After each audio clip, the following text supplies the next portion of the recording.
Welcome to Charles Dickens' A Brain on Fire, a series that digs deep into the life and works of one of the greatest novelists of all time.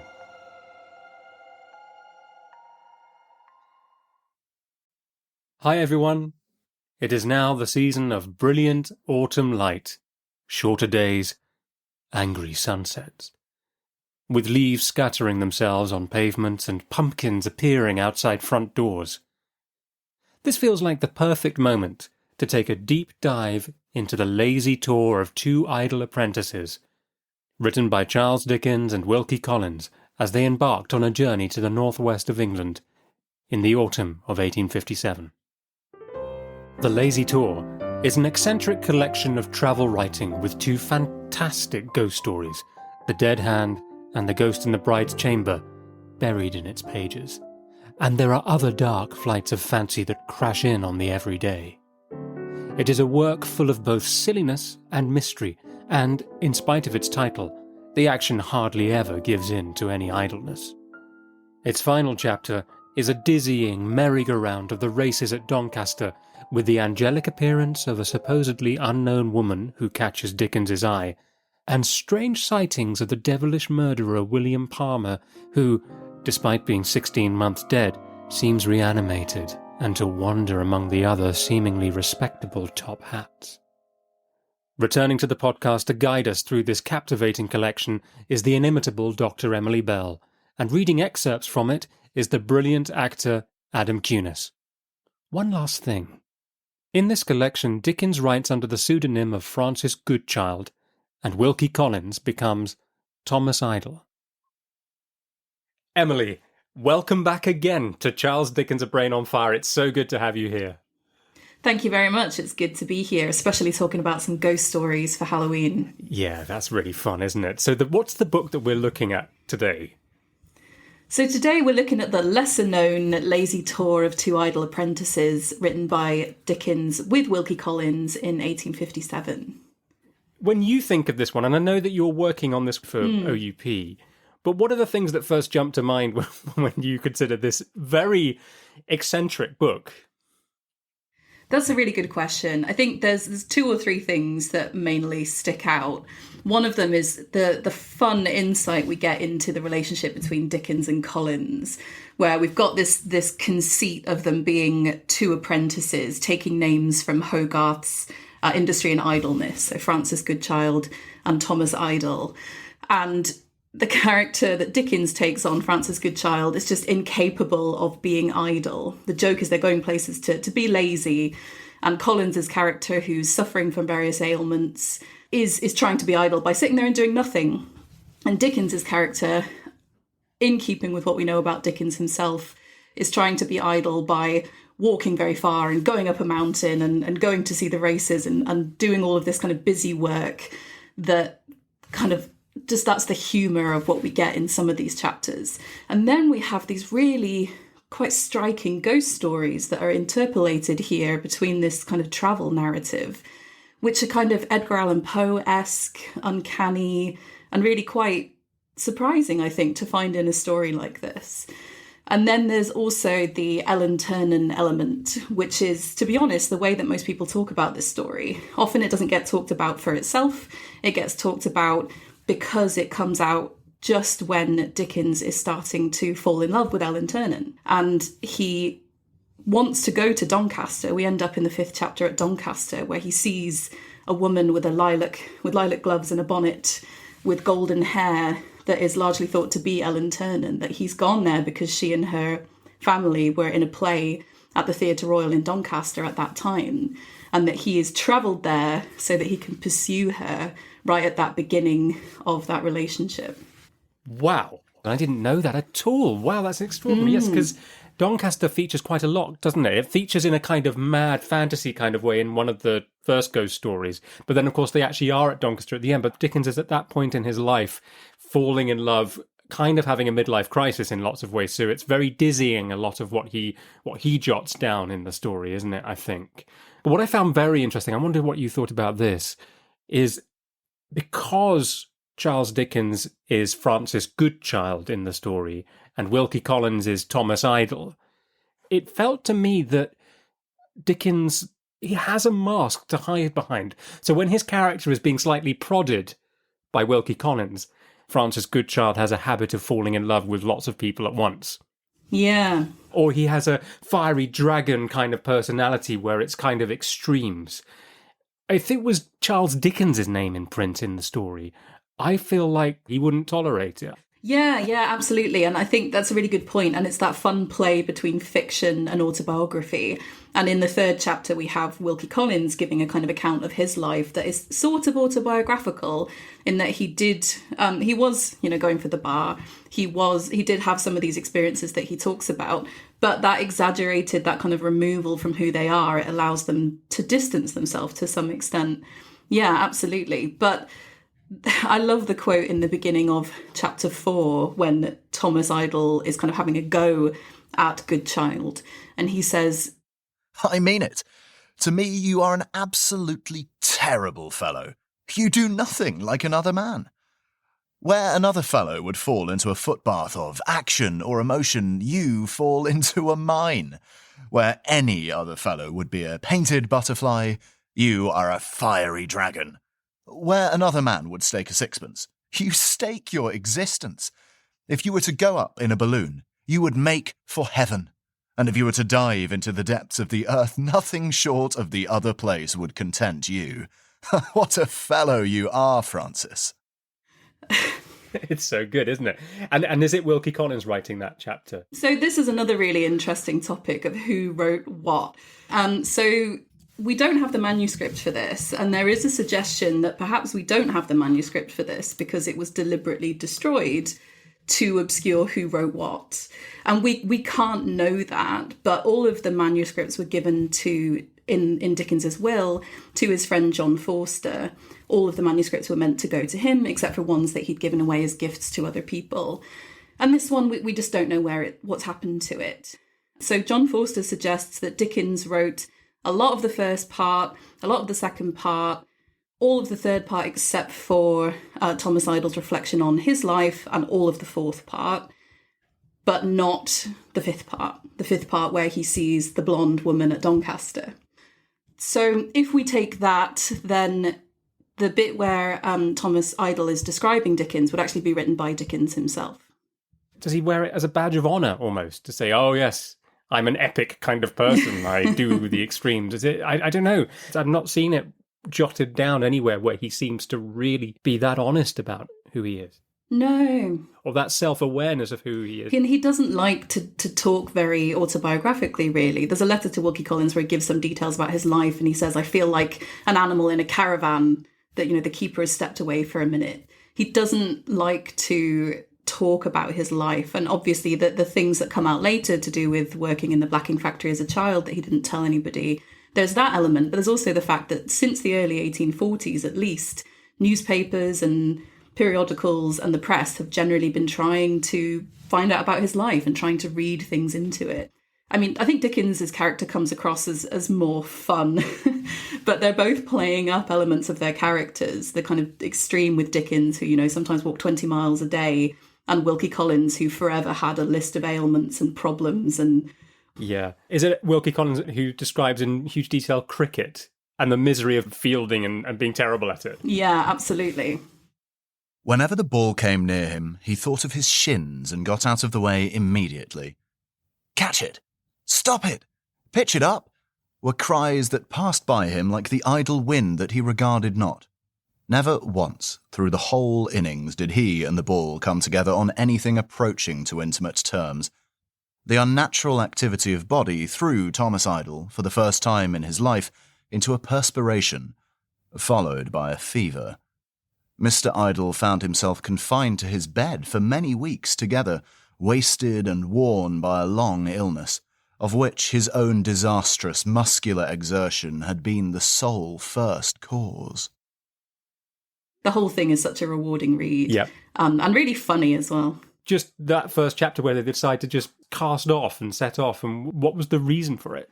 from Wilkie's point of view. So he's invited by Dickens to do it. So Dickens is thinking about it from the summer. And again, we've got this background of the meeting with Ellen Ternan, who was performing in the play that Dickens and Collins had written, The Frozen Deep. So that's how he'd met her, and it was a collaborative piece of writing.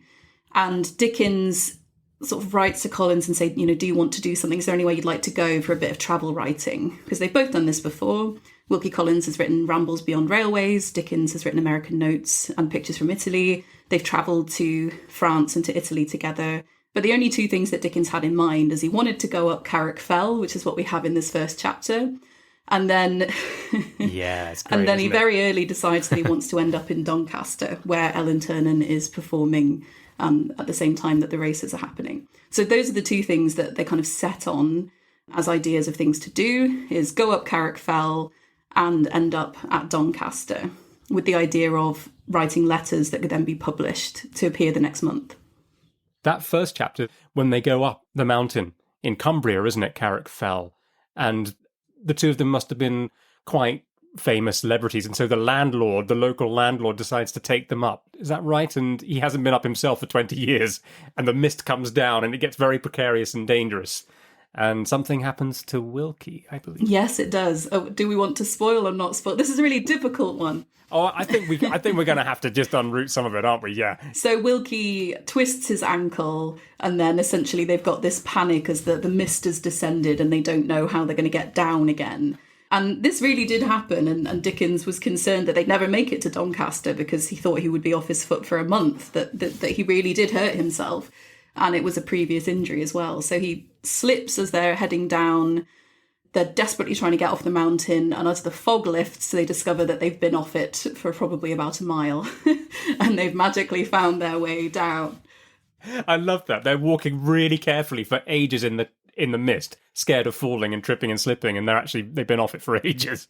But Dickens, I love this fantastic line where Dickens, so they've got to the top, and I think just before they descend, they're deciding they've got to locate where the farmhouse is before they start to traipse down. And Dickens produces a compass. But then on the way down, he smashes his compass. And there's this fantastic quote that was really funny about how the English, whenever something catastrophic happens, they respond in silence.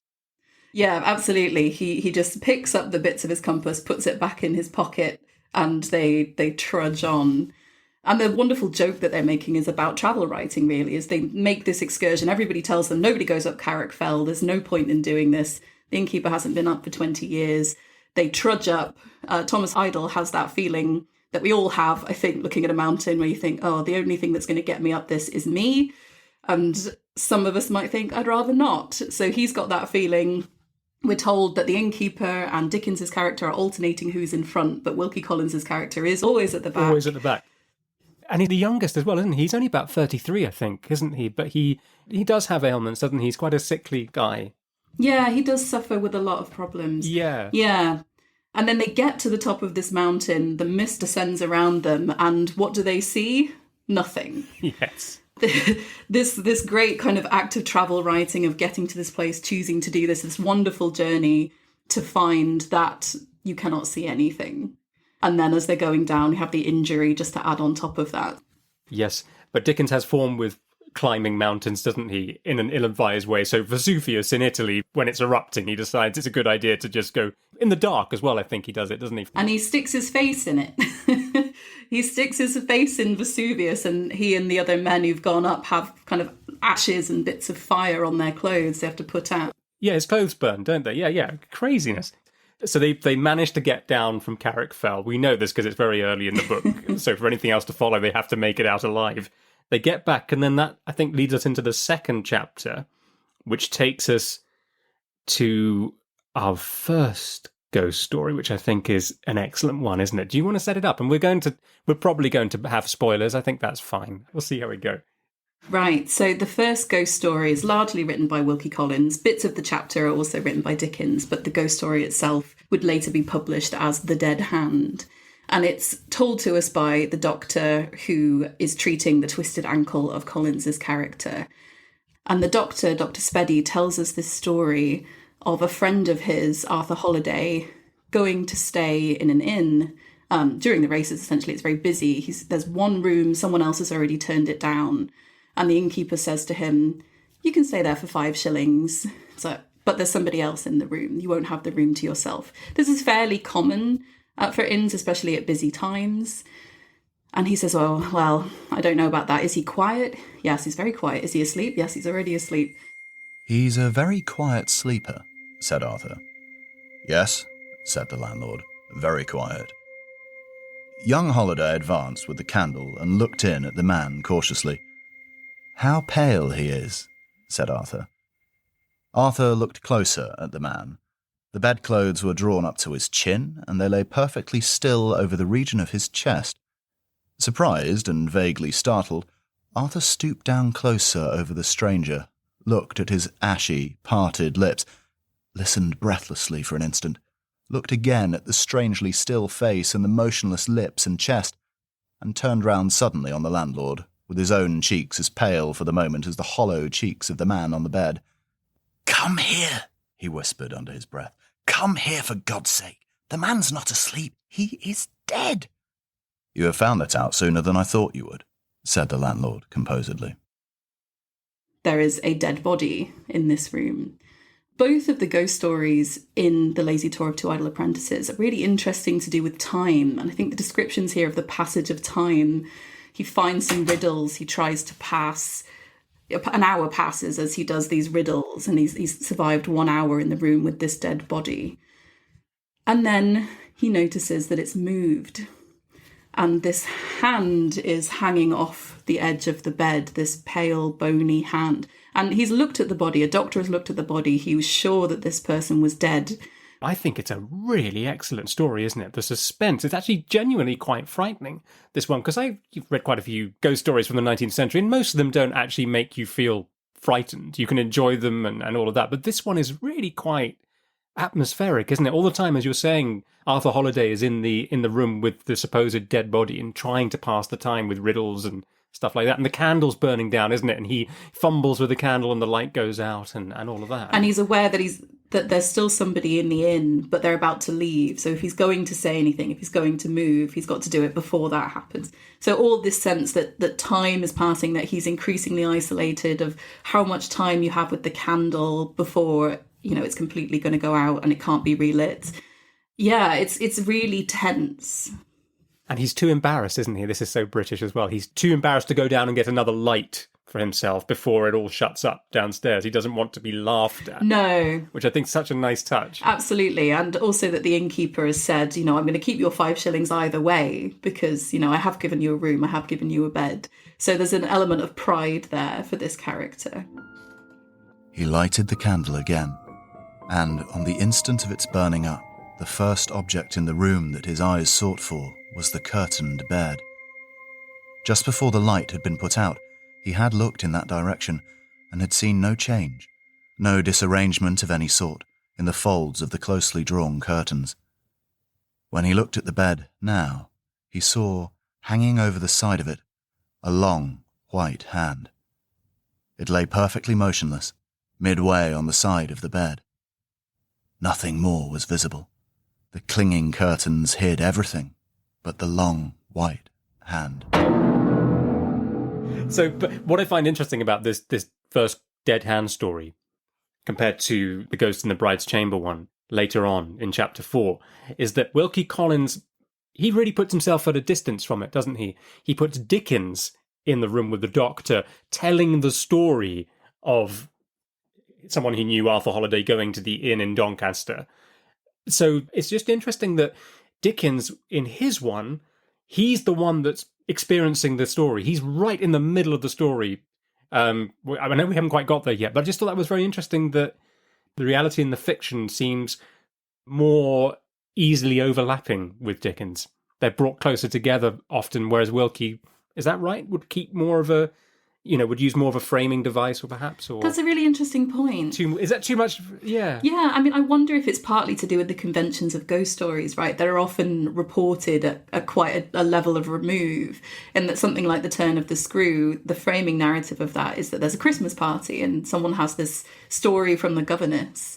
And that often stories have that, I heard this from a friend of a friend who was really there. And I wonder if that's what he's playing into, and that sense of removed from it. But yeah, it's interesting that then Dickens's character is at the centre of both stories, whereas Collins's character is not. Yeah, interesting. What I can't remember, Emily, and I really like this collection, I really love it, but I can't remember what happens in chapter 3. It falls in between the two big ghost stories, doesn't it, a little bit? Yeah, it does. But is it the chapter? Because there's a moment where they both get so frustrated. So Wilkie is having to sort of keep his foot up, isn't he? He's lying on his back through most of the day looking out the window while Dickens goes gallivanting off. And is this the chapter where they get really fed up where they are and they, can we please leave this place? And then they move on again? Yes, essentially. A lot of the places they go to end up being a lot busier than they want them to be. So here they're in Wigton. There's a really odd little bit where Francis Goodchild, Dickens's character, is looking out the window and Thomas Idle is saying, Brother Francis, what can you see? And he describes, again, it sort of goes to a weirdly gothic place. If there's two men, what are they looking at? What do their faces look like? And he can't see them. And that's actually a reference to Bluebeard. As part of that, one of the sisters goes to the top of the turret and the other one says, what can you see? What can you see? Sister Anne, what can you see? So even in this one that seems a little bit more about what you can eat at a coastal place, the sunsets at Allenby. Serious travel writing rather than messing around. Yeah, they're still bringing in those kind of gothic or horror undertones. Then in this chapter, we get the reflection on Thomas Idle's life, on his childhood, as you say, that cricket match where he gets a fever from essentially having to perspire more than he thought he would, and being called to the bar and not being idle enough, essentially, and how all of these things in his life have gone wrong and he wants to commit himself to idleness. And that is written by Collins and is kind of fictionalized version of his own life. So yeah, those are the main things for this chapter. They talk about the contrasts at the station of lethargy and madness. Everywhere they go, they want it to be quiet. At night, the station is quiet, and then it comes to life, and there's all this energy and all this activity, and they're not enjoying it. So Thomas says, this place fills me with a dreadful sensation of having something to do. Remove me, Francis. So then that's why they decide they want to leave. There's too much going on and they want to go somewhere else. And zipping all the way through this narrative are the railways, are the trains, this comparatively new technology that's making everything fast and furious and noisy. Here was station after station swallowed up by the express without stopping. Here, stations where it fired itself in like a volley of cannonballs, swooped away 4 country people with nosegays and 3 men of business with portmanteaus, and fired itself off again. Bang, bang, bang! Here, again, were stations with nothing going but a bell and wonderful wooden razors set aloft on great posts, shaving the air. In these fields, the horses, sheep and cattle were well used to the thundering meteor and didn't mind. The pastoral country darkened, became coaly, became smoky, became infernal, got better, got worse, improved again, grew rugged, turned romantic, was a wood, a stream, a chain of hills, a gorge, a moor, a cathedral town, a fortified place, a waste. Now miserable black dwellings, a black canal, and sick black towers of chimneys. Now a trim garden where the flowers were bright and fair. Now a wilderness of hideous altars all ablaze. Now the water meadows with their fairy rings. I find that very interesting. Is there, because our, technological anxieties that we have today with AI and social media and all of those things, I suppose the equivalent in the 19th century would be perhaps the railways and all of that disruption and how they're everywhere and springing up everywhere and taking over. Yeah, absolutely. And Dickens wrote so wonderfully about that in something like Dombey and Son, where he talks about the neighbourhood being ripped up by the railway like it's a natural disaster. And the interesting thing is that Wilkie Collins's travel book, Rambles Beyond Railways, is part of what a lot of travel writing is trying to do, of now that people can actually travel to places and you don't need to be an aristocrat in order to travel. The real travel is the things that take you beyond the railways. So ostensibly that's what they're doing, and that's the kind of going up Carrick Fell. But this is a journey that is very much reliant on the railways. They're mostly getting around by that.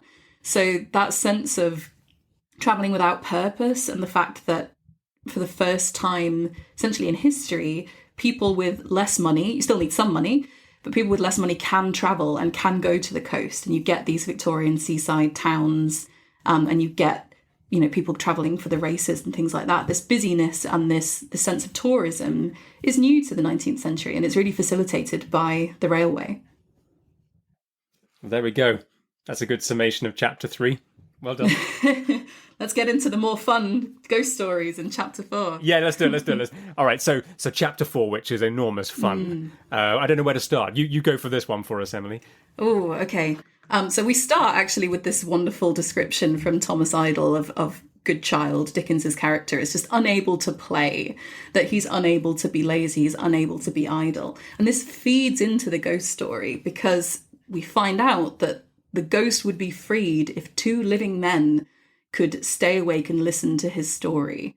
And Dickens's character is awake and listening to the story, but Wilkie Collins's character has fallen asleep, possibly kind of magically fallen asleep.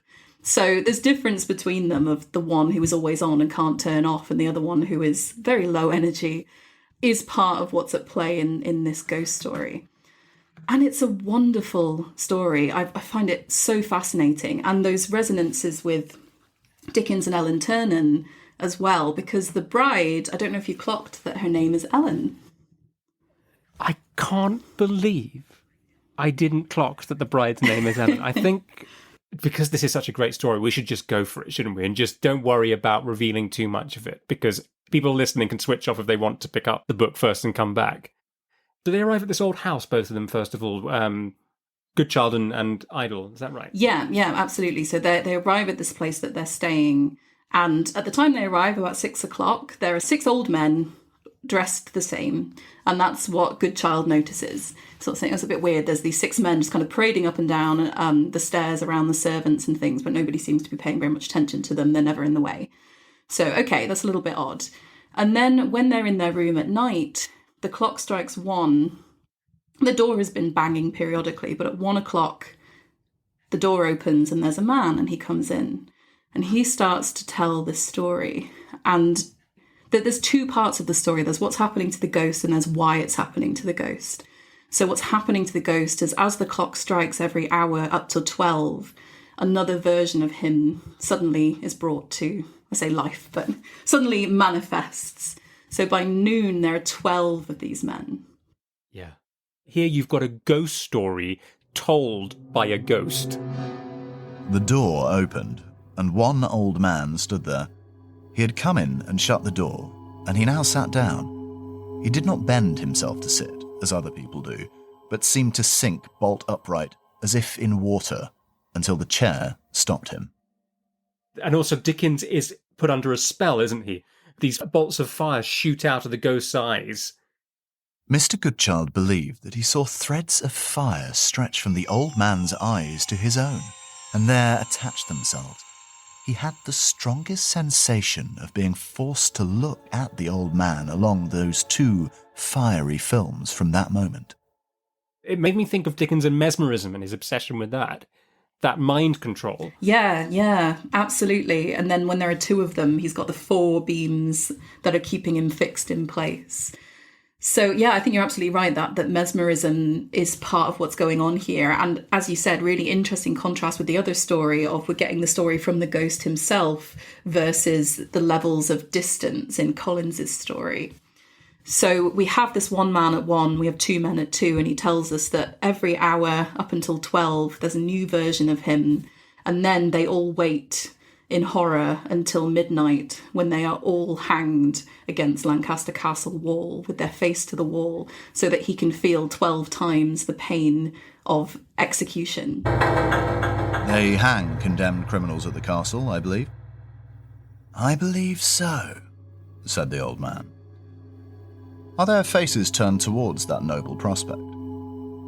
Your face is turned, replied the old man, to the castle wall. When you are tied up, you see its stones expanding and contracting violently, and a similar expansion and contraction seem to take place in your own head and breast. Then there is a rush of fire and an earthquake, and the castle springs into the air, and you tumble down a precipice. His cravat appeared to trouble him. He put his hand to his throat and moved his neck from side to side. He was an old man of a swollen character of face, and his nose was immovably hitched up on one side, as if by a little hook inserted in that nostril. So really horrific idea, I think. The story itself, why this is happening to this figure, we find out that he had been in love with a woman and she had married somebody else. And then when that person died, he tried to get her to marry him for the money. He wanted something back for his kind of wasted attentions to her. But she dies before that happens. She has a daughter, however, and this man takes control of her daughter and raises her to be obedient to his will, basically. So she's much younger than him. Again, interesting in light of Dickens and Ellen Ternan. She's much younger than him, and he raises her, he pays a governess to educate her in a way that she will just do whatever he wants her to do. And then he marries her so that he can inherit all of her possessions, take everything from her. And he says, I want nothing else from you, I just want you to die. And she says, I'll do anything. What do you want me to do? I will do anything. I'm sorry. And he just says, die. And there's a great passage that I will find. So he says, now that he's got her to sign away all of her possessions, he says, now die. He says, I'm not going to kill you. I will not endanger my life for yours. Die. He sat before her in the gloomy bride's chamber, day after day, night after night, looking the word at her when he did not utter it. As often as her large, unmeaning eyes were raised from the hands in which she rocked her head to the stern figure sitting with crossed arms and knitted forehead in the chair, they read in it, die. When she dropped to sleep in exhaustion, she was called back to shuddering consciousness by the whisper, die. When she fell upon her old entreaty to be pardoned, she was answered, die. When she had outwatched and outsuffered the long night and the rising sun flamed into the sombre room, she heard it hailed with, another day and not dead, die. And it's really awful. And it's really interesting because of the relationship between them, because of this older man and a younger woman who he's kind of entrapped into this situation as a reflection of potentially a concern that Dickens has. But critics have also read it potentially as, more literally, a man wishing his wife would die. So Dickens, who is just pursuing Ellen Ternan, who he himself is married to Catherine, wishing to be free of her. So that's one interpretation of it. But then we have another element to this story, which that's that there is a young man who is in love with this girl and has been climbing into the tree outside of their house for 4 years and is in love with her. And after she has died, because she does just give in and die, he accuses the man and says, I know what you've been doing to her. And even though he's been so careful to get his money from her, not to actually kill her, but to make sure that he was free, he kills this young man and he buries him under a tree outside of the house. And therefore he is trapped and he is feeling that the noose is kind of hanging over him, that his fate is sealed if anybody finds this out. Essentially, the tree gets hit by lightning. Scientists want to come and dig it up and this body is found. So even though he's been really careful to keep his hands clean, he especially complains that he wanted money and the killing of this young man got him nothing. And I think that's a really interesting point as well. And they try to try him for both murders, but it's the real murder that he gets tried for. And that is the crime for which he is suffering. But there's another element to the haunting, which is that he only has this suffering of the 12 versions of him in the month of September, the month in which it happened. And they're told that the rest of the time he is in the bride's chamber with the young man outside the window, with the young woman in the room, and her ghost is creeping towards him, telling him to live. And I think that's such an interesting detail as well, of this young woman calling on him to live. And her name is Ellen. And why is Dickens given this tragic young woman who's essentially been raised to have no personality? She's a blank. She is forced to her death by an older man, and she is telling that man to live. And I kind of think of it in that context of Dickens wanting to feel younger than he is, wanting to feel that what Ellen is offering him is life in some way. Yeah, rebirth. Yeah, absolutely. And do you think Is Dickens wanting to be the young man in the story? Or is he, the old man, wanting to get rid of his feelings for Ellen? That question as to whether the young man is Dickens as well. There is actually an article that suggests that the young man might not just be Dickens wanting to be that young man for Ellen, but it might be the killing of the love that he had as a young man for Catherine. That here is the young man that loved the woman that he is presenting as a bit of a blank. And he did say such awful things about Catherine as that she was essentially illiterate, which she obviously wasn't, being the daughter of a leading literary figure in Edinburgh, and she published a cookbook, things like that. She was not illiterate, she was not stupid, she had a lot of children by him, and he, as these stories make clear, had a lot of energy in every sense of the word. These are some of the kind of interesting points that people have pulled out in this story in terms of the biographical stuff. It's fascinating, isn't it? I can't believe I missed that her name was Ellen. That's amazing, Emily. I think it's only mentioned once. But when the ghost telling the story of his own life, when he's murdered the young man and buried him, something I find so brilliant and just creepy is the way that the figure of the young man reappears in leaves, patterns of leaves and things, and during the season. So the man builds an arbour, doesn't he, over the ground where the young man is buried, I think, by the tree, around the tree, before it's struck by lightning. And he sees images of the young man repeated in various settings, which is amazing. Rather than just seeing a ghost of him, he sees him churned up. As the seasons changed and the tree changed, his mind perceived dangers that were always changing. In the leafy time, he perceived that the upper boughs were growing into the form of the young man, that they made the shape of him exactly, sitting in a forked branch swinging in the wind. In the time of the falling leaves, he perceived that they came down from the tree, forming telltale letters on the path, or that they had a tendency to heap themselves into a churchyard mound above the grave. In the winter, when the tree was bare, he perceived that the boughs swung at him the ghost of the blow the young man had given, and that they threatened him openly. In the spring, when the sap was mounting in the trunk, he asked himself, were the dried-up particles of blood mounting with it, to make out more obviously this year than last the leaf-screened figure of the young man swinging in the wind. Do you think psychologically in this story, Dickens is, maybe in his subconscious, I don't know, thinking of the potential fallout and social death that he will suffer if it gets out in the wrong way that he's with Ellen Ternan, and he's unable to control the narrative of how that's put out to the public? I think that's a really good point, coming as this does about a year before he does end up publishing a personal statement trying to defend himself, as he does separate from Catherine and he does try to control the narrative. It's interesting to talk about how weird it is to use Ellen's name here. What would be the motivation for that, in the sense that he's, as far as we know, nothing's really happened yet. This is pursuing her, having met her earlier that year. To put her name in this story as this figure, is it a warning to her? Is it just one of those things of loving the name, a kind of joke with yourself, you know, an in-joke?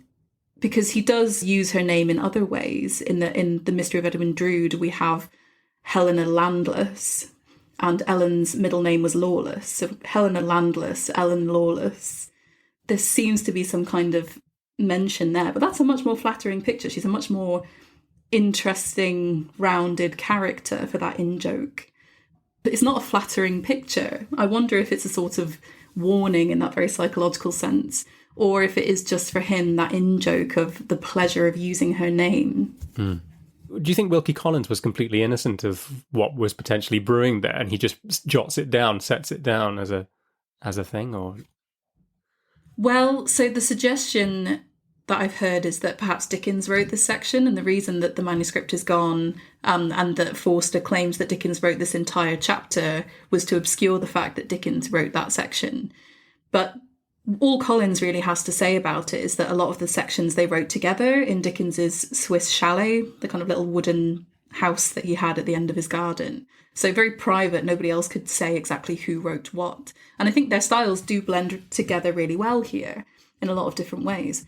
So if we take it as it was written by Collins, again, it might be part of that in-joke of nobody's going to know, it's not specific enough, because it's very unspecific.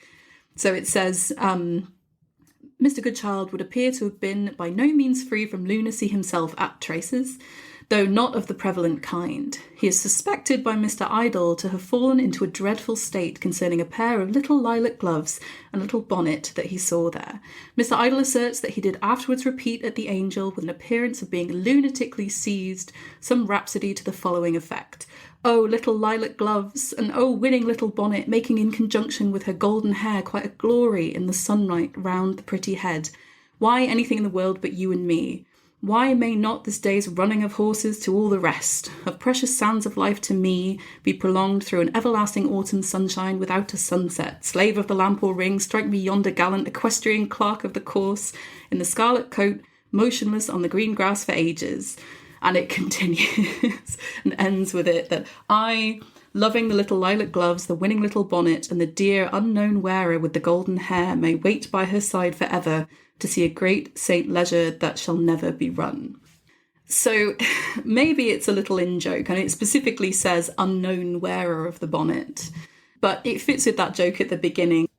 Mr. Goodchild, who is always in love with somebody, and not unfrequently with several objects at once, heaved a sigh of the kind which is termed by the lower orders a bellowser. But that fifth chapter is it's such an interesting one. I can imagine them both pitching in and it's so kind of like a merry-go-round, isn't it? And something that jumped out for me are the references to William Palmer and somebody else, Thurtle. Is it John Thurtle? Or the two murderers.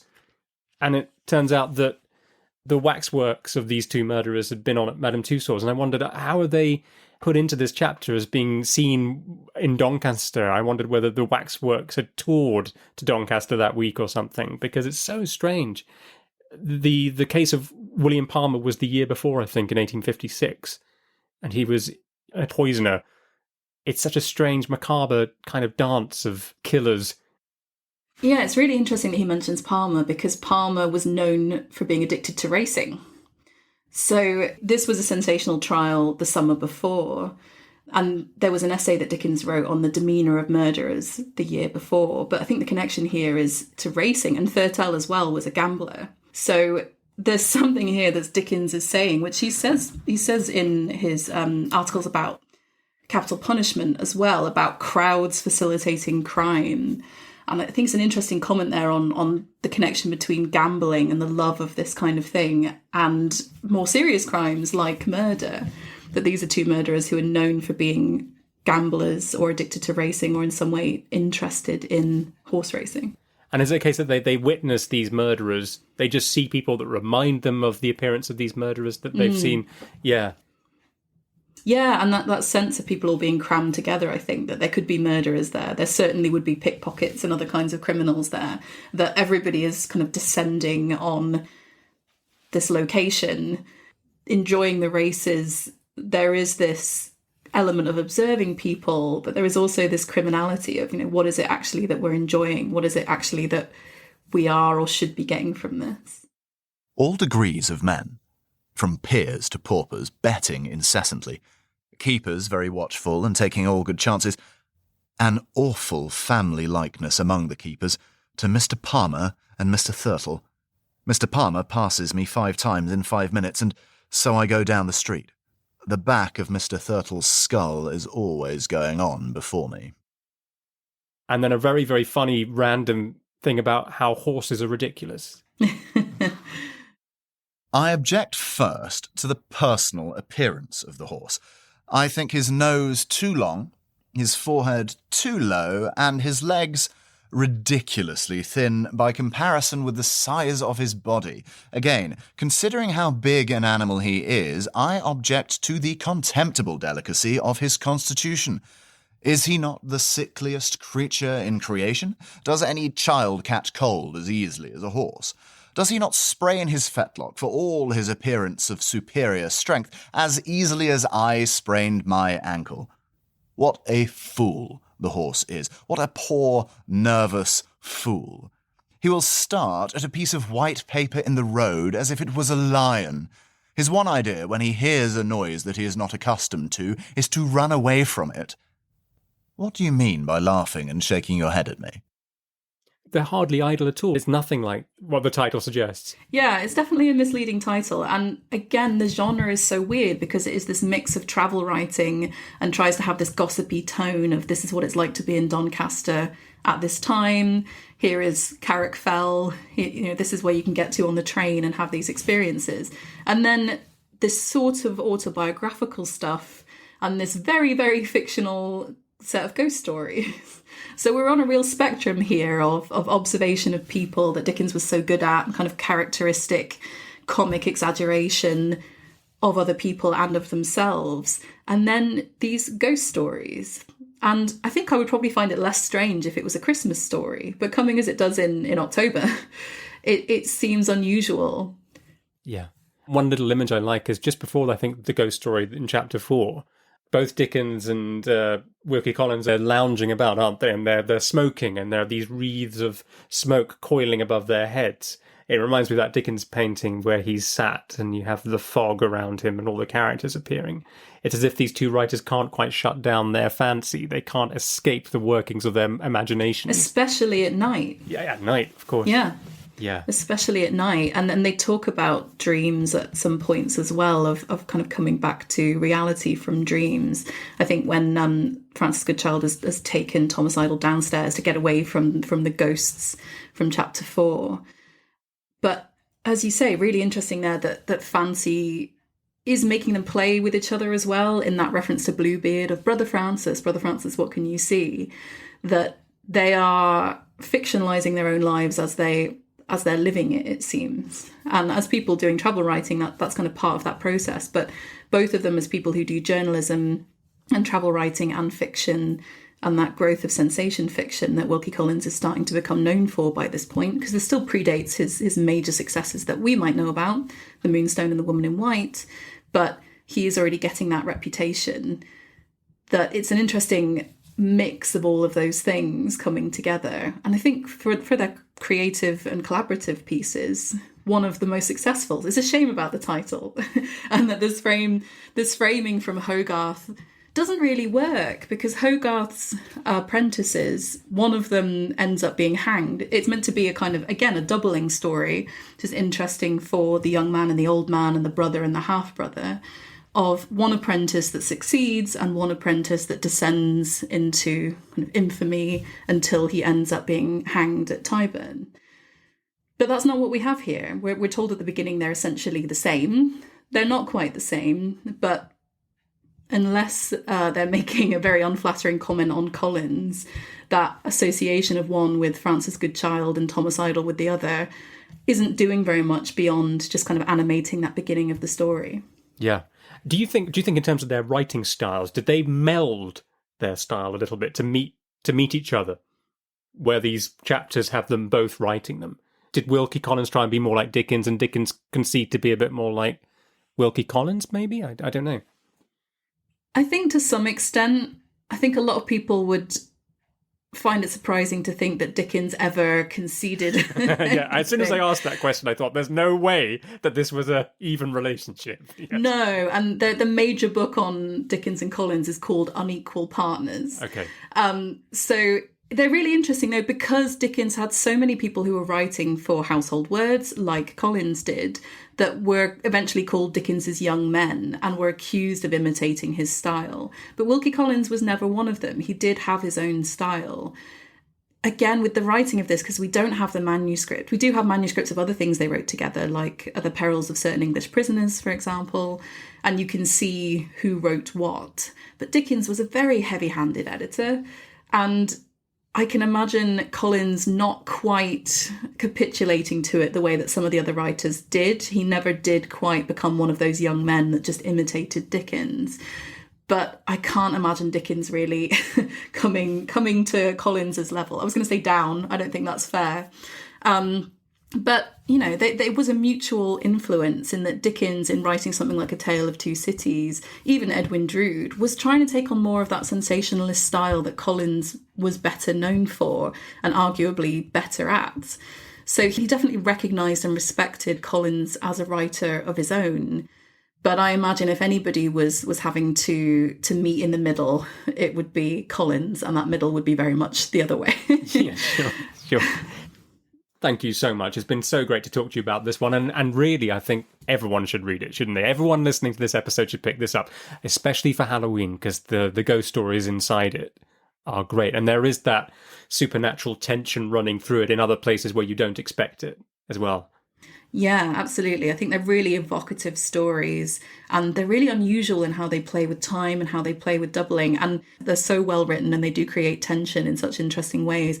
And especially with the ghost being broken into 12 men that experience this pain 12 times. I don't really know any other ghost story like it. So aside from the biographical resonances, they're just so much fun to read. The framing of the whole thing, the kind of sort of travel writing, sort of not, the joke of who Collins and Dickens were to each other, but also these fictionalised versions of themselves. It's a really rewarding read and much shorter than most of either Dickens or Collins's novels. Yeah. Thank you so much again. And thank you. Happy Halloween. Happy Halloween to you too. Thank you for listening to Charles Dickens' A Brain on Fire. If you're enjoying these episodes and would like to make a small donation towards the costs of producing them, please follow the link at the bottom of the description and you can make a donation there. Every coffee you buy makes a huge difference. Thank you ever so much, and see you next time.